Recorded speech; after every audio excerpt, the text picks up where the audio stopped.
இந்த 6வது மாதத்துல ஆண்டவர் நமக்கு தருகிற வாக்கு தத்துவம் அல்லது வார்த்தை என்னன்னா, நீ சகலத்தையும் திருப்பிக் கொள்ள. வேதத்தில் 6 அப்படின்னா ஆண்டவர் 6வது மாத நாளிலே எல்லாவற்றையும் படிச்சு முடிச்சுட்டாரு. அதுக்கு பிறகு செய்வதற்கு ஒன்றும் இல்லை, உருவாக்குவதற்கோ உண்டாக்குவதற்கோ அதுக்கு பிறகு ஒன்றும் இல்லை, அதுக்கு பிறகு தேவை என்பது இல்லை. அப்ப 6 அப்படின்னா அது ஒரு நிறைவு. 6 கச்சாடிகள் என்ன செஞ்சிச்சு அங்க இருந்தது. அப்பொழுது திராட்சரசம் குறைவுபட்டது.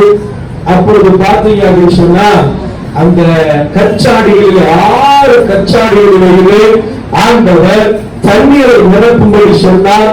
அந்த தண்ணீர் எல்லாம் அருமையான திராட்சரசமா என்ன செஞ்சிச்சு மாறிடுச்சு. அப்ப 6 அப்படின்னாலே அது ஒரு